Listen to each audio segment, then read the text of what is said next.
Today we're going to talk about your first product selection. Now, some of you have come here from a e-commerce background. Some of you have already got a lot of products. You've got your own brand. You've got everything set up. That is fine. If not, and if this is your first attempt at anything e-commerce, we want to make sure that you're safe. That's my first priority. My first priority is not to make you millions of dollars today. My first priority is to make sure that you are safe at the beginning so that when you're ready to spread out your wings and go and make that amazing business that will make you a lot of money, that you're ready and you haven't destroyed all your dreams in the process right from the beginning. So let's talk about that first product selection. Your first product will be the way that you learn. And before you start flying, I want you to start crawling and then walking and then running.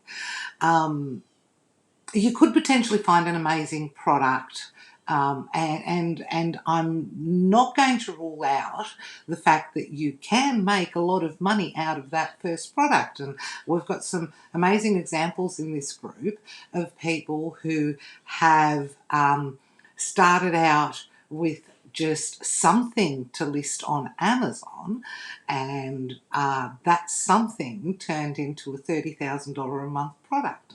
And there's nothing to say that that's not what's going to happen to you. But that's not the aim. The aim isn't to start making money from that first product. I want you to learn that much about sourcing and about your about how to get that first product, that you're going to be able to just find more and more and more products as you go along. And we don't want this to take forever. We don't want you to be thinking about this first product for the next 6 months, because not doing anything is essentially going to put you in that rut where at some point you're going to give up. There's no point waiting. You just don't want to make any huge mistakes. So let's talk about how to do this without making mistakes. What I want you to do, and okay, this might not be for everybody, but the way that I started was to throw away a couple of $100 to learn how to source. I got onto Aliexpress and I started emailing lots and lots of suppliers until I bought a couple of $100 worth of products and got them at home here in a box. I didn't do any inspections, none of that stuff. Didn't send anything directly into eBay at the time, because that's what I was working on, but even Amazon or anything like that.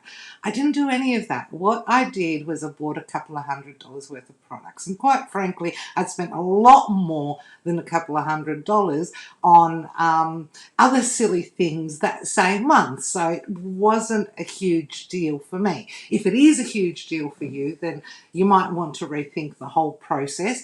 But what I would like you to do is throw away a couple of $100 so you're not throwing away thousands of dollars later.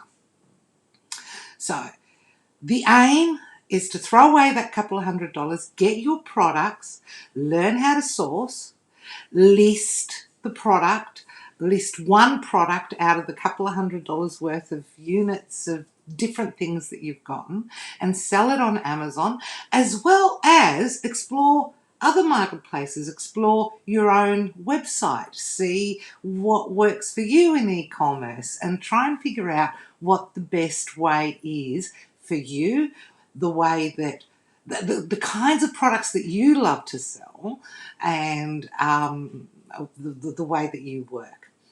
My best supplies came from Aliexpress. I know that most of you go straight to Alibaba, and that's okay, but you've got to understand the difference between Aliexpress and Alibaba. They do belong to the same company. They are the same company. AliExpress is the retail version of Alibaba. Now, if you've ever gone on to Alibaba and you've tried to get some low MOQs, you'll probably find that it's a lot harder to find products that are off the shelf on Alibaba. That not very many suppliers will do that. However, a lot of the suppliers that are on Alibaba are also on AliExpress, especially if they're agents or smaller factories.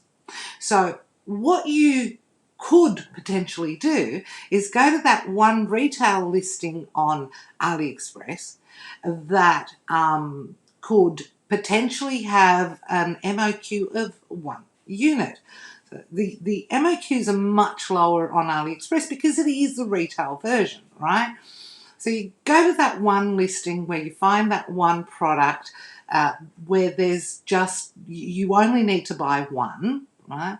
And it's going to cost you like $10 for the product, or $5 for the product and $15 for shipping, or something stupid like that, right? And then instead of actually buying it, what you do is you start speaking to the supplier. Yes, products are more expensive there, but a lot of these suppliers are actually able to get you wholesale amounts. And a lot of them are agents, and most of them have got some sort of access to factories, whether it's smaller ones or bigger ones. So if you find a product for $10 on AliExpress, start talking to the supplier, offer them a bigger order, and a bigger order on AliExpress could be 20 or 30 or 50 units. Right? Speak to them about slightly changing the product. Speak to them about getting different colours, adding your logo to it. Another great thing on AliExpress is that you can find separate suppliers that will supply you with labels. So you can get like 200 labels for clothing with your logo on it that you can sew on your products yourself, or you can send to another supplier and ask them to sew it on the product themselves, and you can probably buy those for I don't know, $20 for 1,000 or $20 for 500 units, or different types of things that have been engraved on metal, etc., that you can actually add onto your products. There's a lot of different things that you can do, but you can actually ask your suppliers whether they provide a service of adding your logo to your products and maybe changing the colours to something that works for you.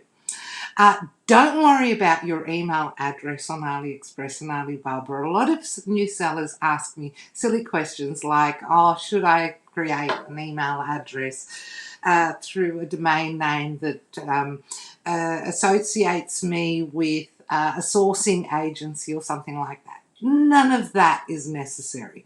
In the beginning, the questions that you ask are going to be silly, and any seller on AliExpress and on Alibaba will not take you seriously as a buyer, especially if you're asking questions like, how much is this for and can I have 10?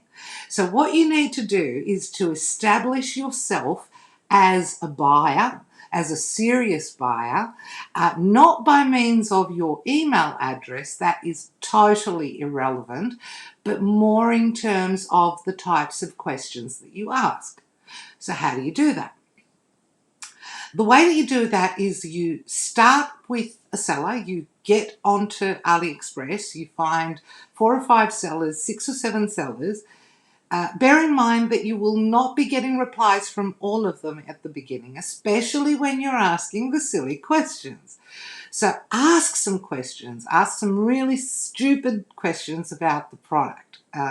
Send the same introductory email to 5, 6, 7 sellers. Remember that you're not ready to buy anything yet. So what you're doing is you're learning at this stage. You're learning how to communicate with the Chinese people. They've got a totally different attitude. You're learning not to ask for price in your very first email or in your very first message. You're learning all about how your product is manufactured, what printing methods they use, whether the products are safety tested, whether they've got certificates on those for those products, testing certificates, what kinds of words to use in your next emails to your next suppliers so that you sound smart and so that you sound like you've been doing this for years and so that they take you seriously as a buyer, because the way that you communicate is a lot more important. They will understand a lot more about whether or not you are a serious buyer. Now, once you do ask the right questions to the next batch of suppliers, you will get more replies and you will be getting better offers, better prices. And at that point, you want to actually move as many of those suppliers into email. Number one, so that you can have an easier access to the train of emails that have gone through, because quite frankly, you're not going to remember everybody's name and you're not going to remember what the best offer was. Make sure that you keep really good records at this point, because I find that I normally talk about the same type of product to 20 or 30 or 40 sellers over one weekend, and that confuses the shit out of me. Keep good records, take them to email, be personal. Be personable. Ask them how their day was. Excuse me. And then you will get those better replies and you will get those better prices. Now, as for the product itself, that is a bit of a harder one, yes, and you could be getting into situations where you're finding very competitive products and then you're listing them and you're not selling very much, or even if you are, you're actually losing money because there's not much profit in a product based on its size, etc., etc. But all you need to focus on in it initially is that you've got a small product, light product, safe product. Don't try to buy kids' lamps. Focus on pen holders, sticky notes, sticky note dispensers, bedside table valets, docking stations, things that are easy to source and won't get you into trouble, aren't heavily regulated, don't have electricity going past them, aren't for babies, those kinds of things. They are probably going to be very competitive, because just like they're easy to source for you, they're also easy to source for me and everybody else in the world. And because you're a newbie, you probably will be still learning how to list them and how to actually make a profit out of them. And a lot of them will end up being dead ends because they're going to be too big to actually be able to source at the right price, sell at the right price, that you're actually making a decent profit. So in terms of sales and profitability, I'm not really worried about this bit of it. But you do want them to be safe. You don't want to put your home and your livelihood and your business in any kind of danger. You want them to be easy to source, and this will teach you a lot in terms of sourcing. Now, I'm also going to put a link to my screen dump, my email dump, when it comes to how to communicate and how to start asking those silly questions and see if you can get those smaller orders, because nobody wants to start a conversation with you if you're telling them that you want a big order, but that big order is 20 units. That's not a big order in terms of sourcing from China. But learn how to communicate, go back and forth and come back with questions. I love the kinds of questions that ask me, is this normal? And I just got a rude response and things like that, because they all toughen you up and they teach you how to negotiate and what that amazing a lot of people in China and in India and in other countries, Aliexpress and Alibaba, are not they're predominantly they've got predominantly Chinese sellers, but they do have sellers from other countries as well, and sometimes they could be more profitable. And there are a lot of products that I do recommend buying from Australia or from the USA, from other more expensive countries, but nothing beats China when it comes to pricing for everyday products, especially plastics and all that kind of stuff. So the next thing you will want to do is to actually look for your real products. Those that you can actually make a profit on. Doesn't mean that you will make a profit on it initially, but you do want to learn about keywords. You do want to learn about what's competitive and what isn't, where you've got a chance and where you don't have any chance whatsoever, where the prices are too low in a specific niche and you'll never make enough of a profit. In order to do that, you need data. You need keywords and data, and you will need to start investing in tools. So what I want you to do at that point is I want you to watch my introductory course. I will put a link in this post, and I want you to watch that introductory course on keywords and product selection. And then I want you to get Helium-10. Use the discount code CALLI10, so CALLI 10. That will take 10% off every month. You can watch lots and lots of sourcing videos from Helium-10 themselves. They've got some amazing stuff in each and every one of those tools in the back end. I can't stress enough what an amazing tool it is. Source small quantities of any product that you find. Pick out a half-serious product. This is your first product. You will make mistakes on it.